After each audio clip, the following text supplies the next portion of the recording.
I'm Sheniqua, the owner of Naturally Dope. I'm Korey the Barber Man, owner of Dream Team Barbershop. And we're rocking with the set. You know it. Represent, yeah, you gotta represent. Represent, yeah, you gotta represent. What's up, everybody? It is your girl, Really Real, but y'all already know that. And I'm pretty sure most of you who do watch this channel, except for maybe my friends out at VSU, because you know I always rep them, may not know who this young man is, but he is very well known and up and coming, and he's somebody to look out for. So could you please introduce yourself to the people, sir? Yes, I'm Korey Finney, barber, owner of Dream Team Barbershop. Currently living down in Atlanta, Georgia right now. So, you know, I'm glad to be here. I'm glad that you were here, because you know you're a busy man, and I was very glad that we could finally catch up, because you know you do a lot of good work, and you know you're really getting out there. So I'm happy to have you here. Thank you. On my YouTube channel. Happy to be here. Always good to come back home and talk to good people. There we go. You know. Always. I don't even know. I think this is my first time maybe formally even meeting you in person. Like I've known about you, but I don't think I've ever met you in person. I don't think I have. It was so funny when I was in preschool. Your mother was a preschool teacher when I was in preschool. Up in that salon right beside the hospital. Yeah. She was in preschool. Oh my God! Well, isn't that something? Yeah. You know that actually makes sense because Burke and Tyler and all them used to be there too. Because all y'all family, right? Yeah, because we was right around the corner. Yep. That's right where we stayed at. So, I mean, to be right there, being right there at home, and then knowing people, and then still growing up and coming back to see people, it's always a good thing. So, how did the I would call it cookout, but what you did yesterday, how did that come? Oh, the fish fry? Yeah, there we go. Me, I'm always doing something people person. I like to talk to people, I like to interact with people, I like to see people having a good time. And so when I come home, I always felt like when I was here, when I had this place the first time, I always felt like if you do good things in the community and have the community behind you, how can you lose with the people behind you? Exactly. And I always feel like when I come back home, I always want to do something, you know, even if it's just to either throw a cookout or just have a gathering, just mingling and talking to people. That's what I like to do. So I was talking to Nick and I was like, hey, babe, I want some fish. And I was thinking, I said, hey, we should do a fish fry at the shop.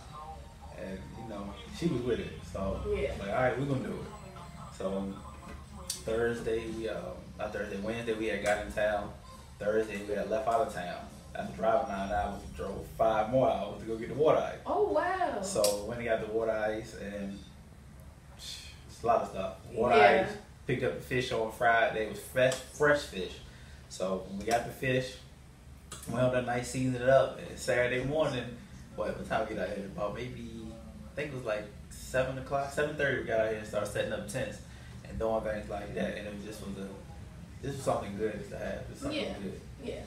A lot of people love community things around here. They love to see people doing good in the community. Exactly. And it's nice to have community events, especially for somebody who's left the shore and is making a good living for themselves. It's nice to see people come back to show kids that are here who grew up in the same place as you, like, man, look, you can go back, you can leave here and do something with your life, but still come back and give back to your community. Oh yeah, you can always give back to the community. It doesn't have to be in the form of money. Right.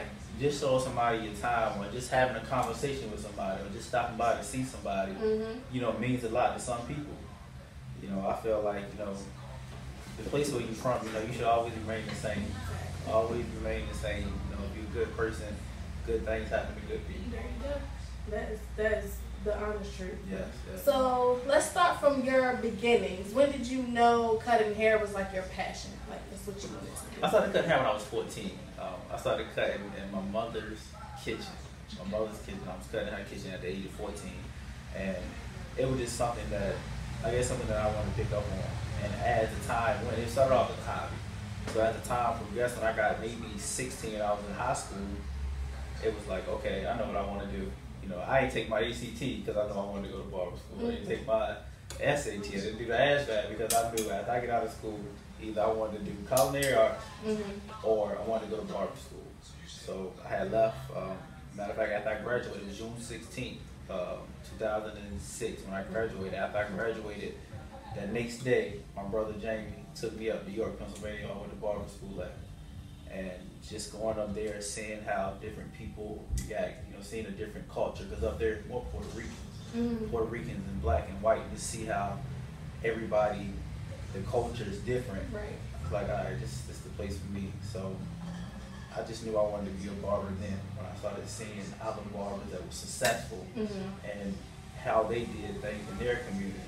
And it was like, you know, something. This is what I'm going to do. I want to push it hard. I want to go the extra mile. Right. And that's what I came up with. And it's been working out pretty good. Yeah, I see it has been working out pretty good, but I know that it hasn't always been at the top, you know. Oh, no. Yeah. No. How did you push through like struggles and everything like that? Like what kept you going? What really keeps me going is to know that I know where I'm from. It's not too much going on. So it's like you gotta keep pushing on, because anything you want, you gotta work hard for. And it was like, I don't know, I guess me liking the passion for cutting hair was like, it was more or less a hobby. It wasn't like, you know, this is a job. I love going to work every day. I love going to work and cutting hair, because it's like you coming with a messed up canvas to something that looks nowhere near the same. So what was the first time you opened the shop? This is the second time it's open, right? Oh man, I opened this shop and I think I was in high school, I think, and this shop must have been open. 2009. Yep. 2009, February the 13th, 2009. It's so funny you're talking about Bug. Bug is outside right now. Oh wow! Look at that, spoke him right up. Ain't that funny? But yep, 2009, February 2009 is when I had opened the shop. I came back from barber school. When I came back from barber school in 2008, I was cutting my mother's garage. She had converted her garage to a little barber shop. Business started to grow, and it's like, okay, I can't have all these people at my mom's house. And right, because you don't trust folk out here, not at all. And a guy named Jerry Johnson that I was working for, I was cutting hair and working for, was my mother's best friend's husband. I was doing carpentry work with him. And at the time, Albert Christian had died, and this place was, I think it was vacant. And he said, hey, I can go holler at Mr. Diddy for you and see, can I get the barber shop? I said, all right, you know, no problem. Let's see what we can come up with. He called me back and said, hey, Mr. Diddy gave you a number out there, do you yourself? I said, yeah, I can handle that. He said, well, hey, go ahead and start working on it. They gave me the keys. And started working on it. I had left to go and see my brother in Pennsylvania, me and my mother. And while we were up there, I had got a phone call and was like, hey man, it's a call to let you know the barbershop is on fire. It was like, I ain't even start moving my stuff in yet. Only thing I did was paint the bathroom. And they said, yeah, the barbershop is on fire. So we come back down here. It was late when we came down, so the next day I come in here and everything in here was black. Everything was black and burnt up. The outside was still good, but everything in the inside was burnt up. There was a sink that was here where the AC was at. They bust a hole through there, threw something in there, caught a fire. All right, they came and put it out. So somebody set it on fire? Yeah, somebody set it on fire. What the world? Yeah, so it was like, from there, it was like, oh, that's motivation. Right. Like, that's you know, you spark my, you know, they get me going, because I feel like if it's somebody that wants to burn the shop down and want to keep you out of business, let me show them I'm going to keep going. Like, exactly. You can't stop it. She was going to keep going. So that's what I did, and I just started grinding from there and grinding from there. So I was in here for, I guess, 3 or 4 years, and one weekend, the door was closed, everything was closed, it was the old shop, and AC was in this window again. Somebody snatched the window out, come in here, stole my clippers, stole cookies and snacks I had, set a fire in the bathroom. When they set a fire in the bathroom this time, whoever the fool was, set a fire in the bathroom, closed the door, and the fire went out by the grace of God. The fire went out because it didn't have oxygen to breathe. So the only thing that really, it was just sooty and whatnot, was just in the bathroom. But everything else was good. And it was like, why it seem like somebody wants to sabotage your business? Right. And then again, it's just that fire ended up saying, all right, well, you must be doing something right. So just keep going. So I came up with different ideas of going to give discounted haircuts on Tuesdays and Wednesdays for kids, or if you get here at a certain time, you get a $10 haircut. Started giving people different ideas and different discounted things on stuff that I knew, like, hey, people can benefit from this. You know, if you have 4 kids, hey, I can go to Korey on the Tuesday and Wednesday and get all my kids' haircut for $8 a piece versus paying $40. So for $8, 4 kids, hey, $32, I can get a good haircut versus me paying $40. And I always felt like if I can give somebody a deal and still give them quality work, they're going to appreciate it and they're going to appreciate you. Yeah, that's how you keep loyal customers, stuff like that. Like people, especially, and I feel like your personality takes you a long way too. Because it would be different if you would cut hair, but you didn't have like a good, like outstanding personality. Like they come in here and the shop be dry and it's like, oh Lord, I'm sitting there. But you have like a booming personality, so they're gonna come here. They're going to have fun, they're going to get their hair cut, and they still get good quality prices for it. So it's like an all-around circle, like, you know, I'm getting a good experience here. It's not just a haircut, it's an experience that you get when you come here. And I think a lot of people appreciate going somewhere and getting an experience versus, you know, just going. And I got to go get this done. That's how I feel about experiences and everything. It's just like if you go to a good restaurant and people say, oh, the food is good. If you had good service and the food is good, 9 times out of 10, you're going back to that restaurant and you're going to tell somebody else about that restaurant. So that's how I look at it business-wise. You know, you offer people good quality and always be 100% with people. And everything will be fine. They ain't gonna like me. I been getting to the money. Everybody mad. I think I'm getting too much money. Everybody mad. Same old from the block, the same old with the pot, the same old from the trap. Everybody hated on him, then he bounced right back. I done spent a whole lot of time overseas, doubling my money cause you know I want cheese. I been in my hometown playing with the keys when it fell off the boat. Yeah, I'm talking about Belize. I know it's a whole lot of that was hating. I know it's a whole lot of that was taken.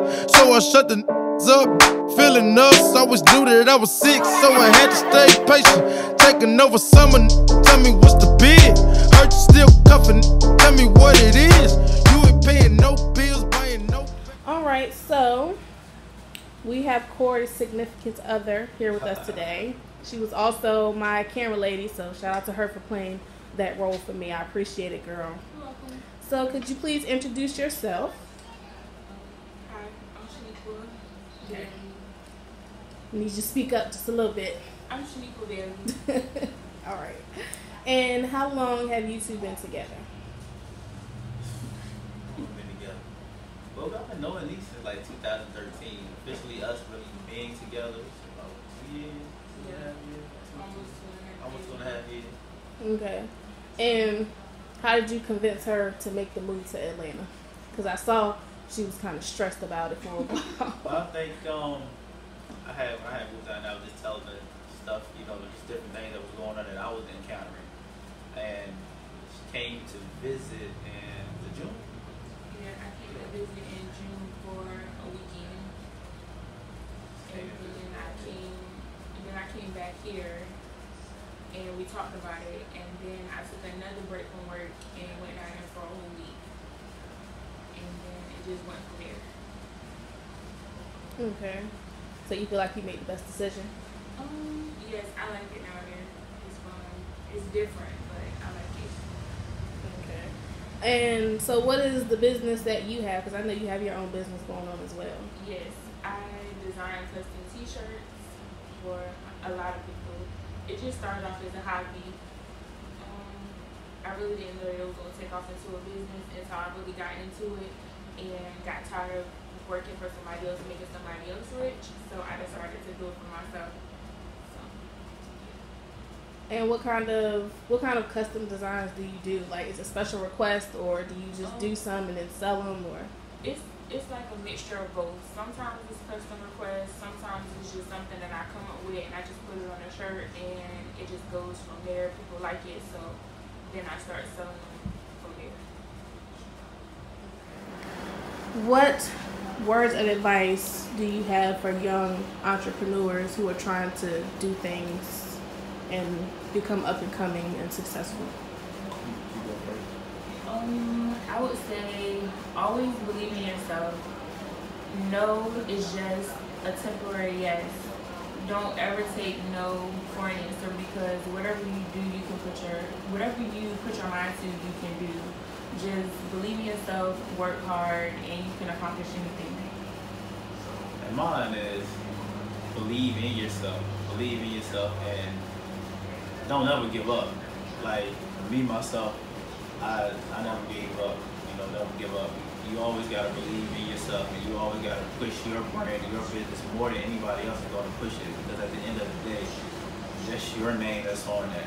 You know, so I feel like being 100% with people, being honest with people, good quality, all that comes when trying to, I guess, get a word I'm looking for. Trying to keep a successful business, but for the up and coming people, I would think just grind it out.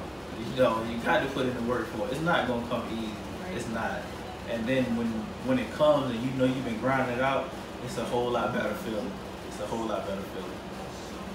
Yeah, you're gonna have some days where you don't feel like doing it, and you're gonna have some people who don't believe in you. But as long as you believe in yourself, you can do it. Exactly. You're gonna have those days. Some days I don't feel like cutting hair, even though I love it. Some days I don't feel like doing t-shirts, party design, nothing, but I do because that's what I love to do. Gotta do it. All right. Well, I appreciate the both of you for making time for me while you guys are here. No Hope you guys have safe travels back to Atlanta. Thank you. And, you know, I will be keeping in touch with you guys and, you know, just looking at your success and praying for the best for you both. Thank you. Thank you.